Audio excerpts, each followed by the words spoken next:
So with the Oscars right around the corner, I wanted to go back 5 years and talk about a performance that I absolutely think was overshadowed by the Academy and did not get an Oscar nomination. And of course, that is Adam Sandler in Uncut Gems. And also, it's celebrating its 5-year anniversary and being one of our favorite movies on the Almost Sideways Movie podcast. I wanted to dive in and revisit this kind of a masterpiece that we all really, really love. And going back and watching it tonight, yeah, it still holds up and it's still magnificent to witness.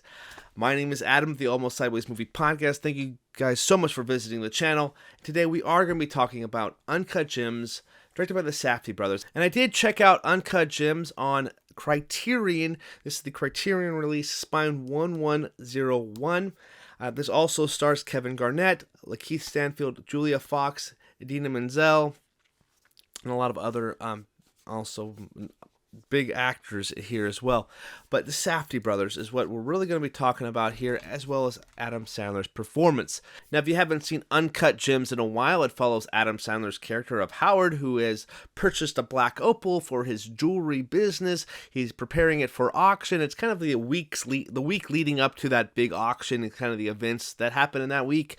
We find out that Howard is not the most likable guy. He has a chick on the side with his wife and kids at home, and he has a lot of gambling debts out there and some loan sharks coming out to collect.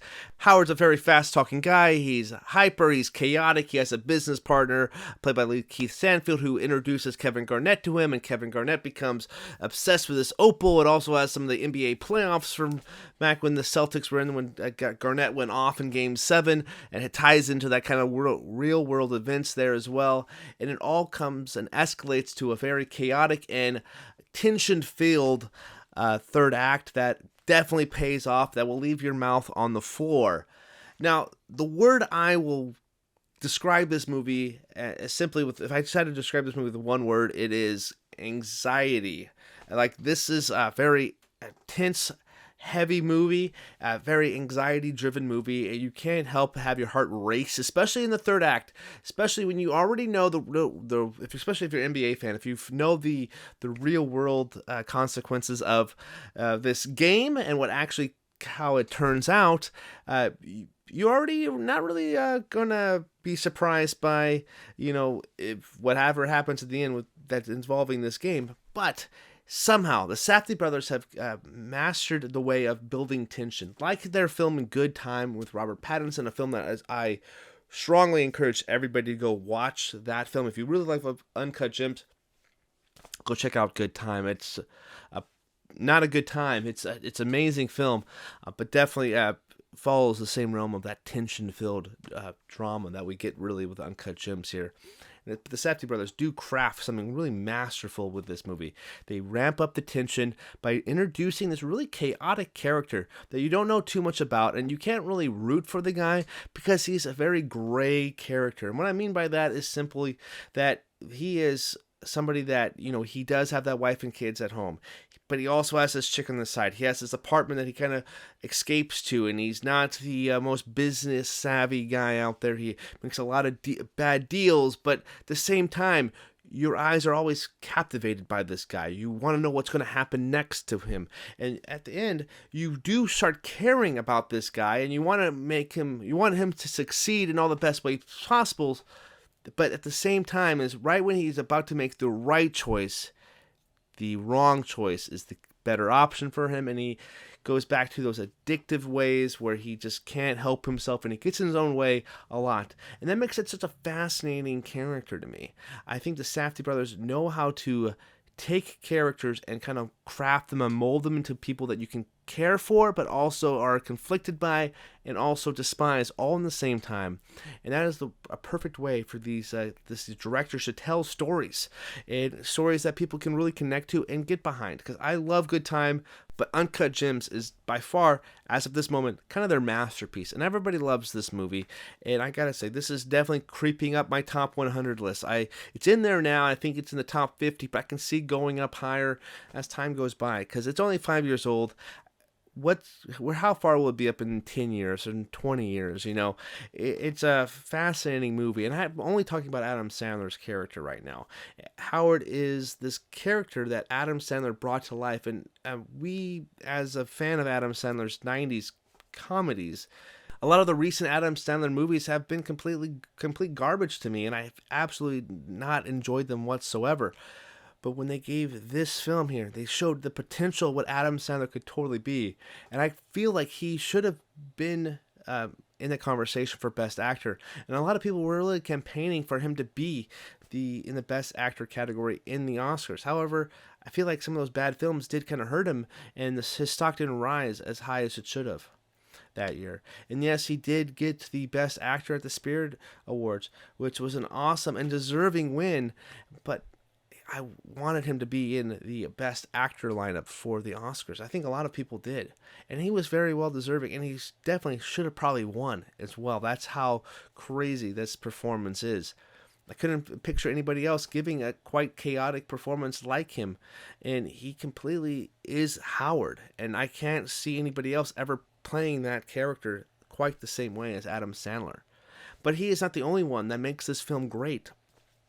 You get performances like Julia Fox, his assistant / girlfriend, his assistant, kind of a lady who works in his little jewelry store, and he's also like his girlfriend, Julia Fox, a relatively unknown named person for me. I'd never seen this actress before, but she absolutely lights up the screen every single time she's in the frame.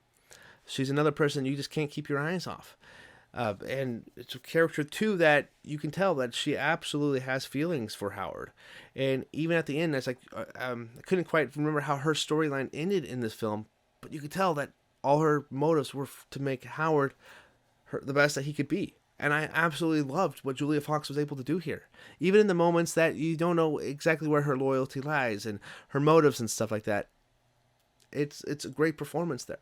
Gina Menzel is such like a cold and calculated character here as well, and her performance is just as great at playing Howard's wife here. And when she's on screen, she basically tries to really kind of steals this limelight from Howard's character, because Howard looks extremely weak when he's up against his wife, because she is so strong in her performance there as well. Kevin Garnett, surprisingly, has a really great performance here. A lot of sport athletes coming in, are hit or miss sometimes with their performances, but Kevin Garnett looks like he's been doing this for years. He's been nailing threes and picking up rebounds over the course of like a decade, but his acting chops are just as good. It seems like he's been doing this forever. He's a natural talent on the court and behind or in front of the camera as well.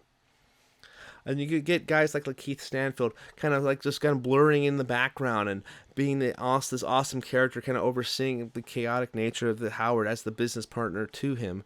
And I absolutely love LaKieth Stanfield. He stands out here as well. Another one of the performances that I would love to see them maybe do a spin-off just of what he does in this underworld of this film. And you get the Weeknd here showing up too when his rise was coming up in 2012 here. And the Weeknd just have a really big part here, but it's fun to see the Weeknd in as well.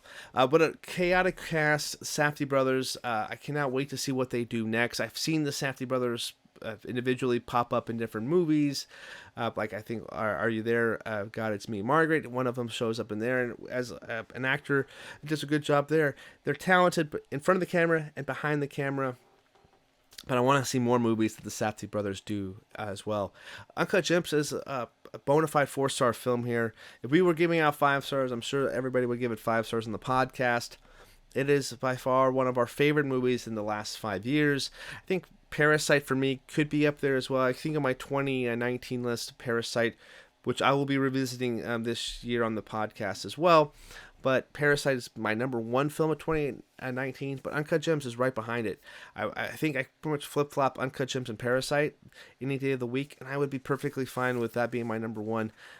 It's exhilarating cinema to go back and watch Uncut Gems. So if you haven't watched it recently or ever, make sure you go back and celebrate the 5-year anniversary of this kind of masterpiece of film.